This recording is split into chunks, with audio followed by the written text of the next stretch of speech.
Hello, you guys. How we doing today? I hope you're good. I hope you're great. There's a lot going on and I'm just been at home doing nothing. We're gonna put something that I worked really hard for to use because there's nothing else to do and I'm just trying to make content. Before we get started, just like the title says, I am going to be doing a review of the state of fashion based on a lot of factors that are going into the world right now. Okay, what makes me qualified to do this? Well, you see this? You see that? Yeah, and then you see, see she's at school, and then you see, let's see what did it.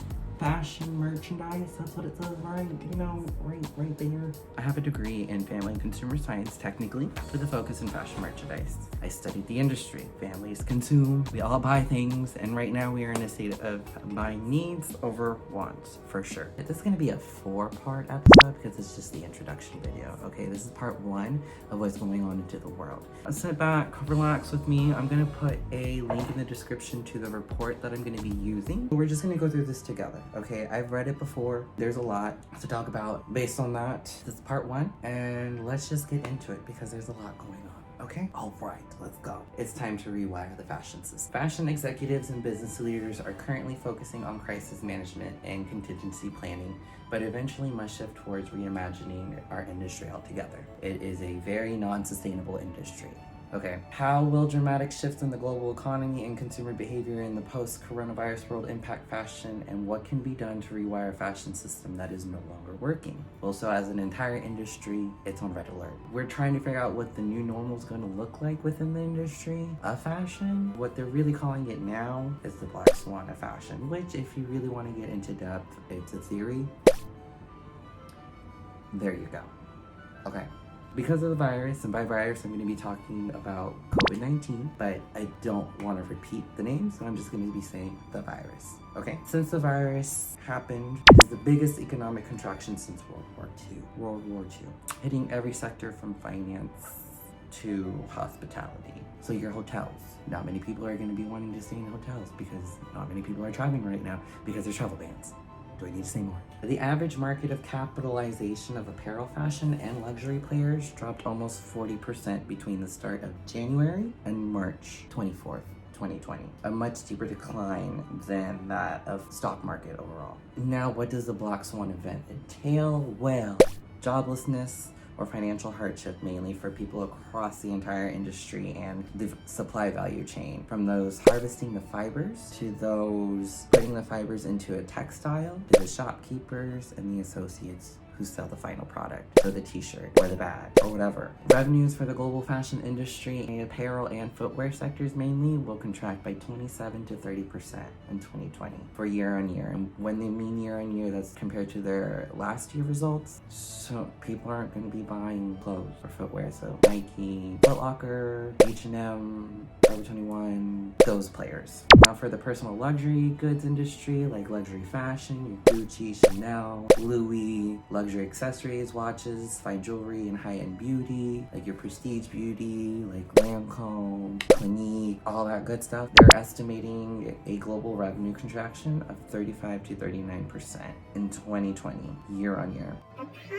You hear this? Positive growth of 1 to 4% for 2021. There's a positive?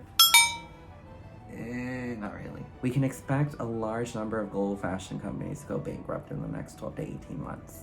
It's already happening. You look at Neiman's, they're talking about bankruptcy. JCPenney's is already in penny stock, period. So what's gonna happen to these companies who can't afford to pay their debts? Like Neiman's, who's like $4.6 billion or more in debt at the moment, who just decided to open up a brand new store at Hudson Yards in New York not too long ago. Was that the best business move? Nah. So sad that a Texas company who revolutionized fashion for the Midwest is now going under. It is in the developing world where healthcare systems are often inadequate and poverty is rife that people will be hit the hardest. For workers in low-cost sourcing and fashion manufacturing hubs such as Bangladesh, India, Cambodia, Honduras, Ethiopia, all those countries and places, extended periods of unemployment will mean hunger and disease. And like a week ago was the anniversary of the RANA PLAZA in Bangladesh. The RANA PLAZA collapsed back in 2013, and what happened there? Well, the manufacturing plaza, the building, just it collapsed because terrible working conditions, no workers' rights, and bad structure. The bad thing about that, well, big fashion companies were employing those people to make their garments. And I'm actually gonna leave another link in the description below to another article that explains it well. Okay, y'all should just read that. And if you want to make a video about that, let me know. I will do it, okay? Though the duration and ultimate severity of the pandemic remains unknown, it's apparent that the fashion industry is just at the beginning of the struggle. It really is. 75% of the shoppers in the US and Europe believe that their financial situation will be impacted negatively for the next 2 months. And this is going to be causing blows to both supply and demand because people are going to be buying discretionary goods. The pandemic has brewed a perfect storm for the industry. I mean, if you don't have demand for the garments, then you don't have to source or make the garments. And the people who are used to making mass sums of garments, the manufacturers, well, now they're not going to have orders. And without orders, there's no money. A freeze on spending is aggravating the supply side crisis. Consumer instinct is to prioritize necessary over discretionary goods. But that's hitting brands' bottom lines because, again, fashion is a very discretionary type of consumption for people. Like, they're more wants than needs. People have too many t-shirts, like me, and some of them were wants, not needs. When we compare it to sales, online sales have declined 5 to 20% across Europe, 30 to 40% in the US, and 15 to 25% in China. Once the dust settles, expect a period of recovery to be characterized by a continued lull in spending and a decrease in demand across channels. Getting woke, radical transparency, and sustainability first were articles that the people who made this report also have put out, and the consumer mindset has already been showing signs of shifting in certain directions before this pandemic even happened. It's called ethically being sustainable, which is being an ethical company, period. That's where the mindset was changing to. But the virus presents fashion with a chance to reset and completely reshape the industry value chain. Not to mention an opportunity to reassess the values by which we measure our actions. Ethics is going to be a huge player in determining what a fashion house does nowadays. Quarantine of consumption could accelerate some of these consumer shifts, such as growing antipathy towards waste-producing business models and heightened expectations for purpose-driven sustainable action. That is what the consumer is going to be wanting. Yeah, we had some great ideas from other fashion companies, like having sustainable efforts be enacted and supposed to be goal by 2025 or whatever, but now it needs to be, done by yesterday. Expect that themes of digital escalation and discounting and industry consolidation and corporate innovation will be prioritized. Industry leaders will need to get comfortable with uncertainty and ramp up their future-proofing efforts as the potential for further outbreaks and lockdowns loom. Because there could be a second wave of the virus. There's a lot of speculation that it might happen. No company is going to get through this pandemic alone, and fashion players need to share data, strategies, and insights on how to navigate the storm. Collaboration is key right now. Time to collaborate within this industry, even between competing organizations. Like, we have to share data now to understand what the consumer is wanting, what their expectations are now. It's changed. Brands, suppliers, contractors, and landlords should also find ways to share the burden. Players need to be decisive and start putting recovery strategies into motion to emerge with renewed energy. There's a lot that needs to be done overnight. Well, as you can see by this little graph right here, there's going to be global economy, consumer shifts, and then our fashion system. Okay, so stay tuned for those parts. I have it all ready. I just gotta put it all down and edit. It's gonna be a lot. But just to kind of give you a glimpse of what I'm going to be talking about in my next videos, when it comes to global economy, survival instincts, it's just going to go back to the company trying to stay afloat. Okay, right now, the people who created this report, 30% of the fashion industry employees believe that their companies have some type of plan in place. There's not much confidence when it comes to the employees of these fashion houses. And now when it comes to my other videos, the next thing we'll focus on is consumer shifts, discount mindset. There's going to be a lot of inventory held in warehouses that's just sitting from these past few months that people haven't been shopping. And as an industry, what's old is old.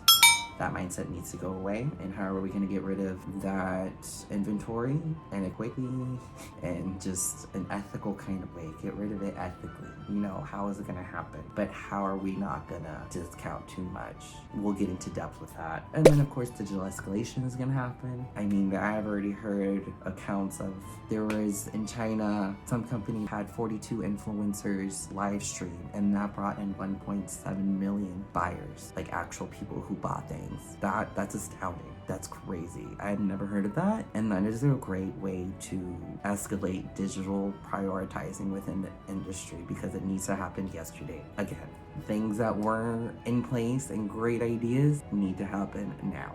And then the last thing that we'll talk about is fashion system, the Darwinian shakeout, which is literally those who are strongest will survive, but you have to do it the right way.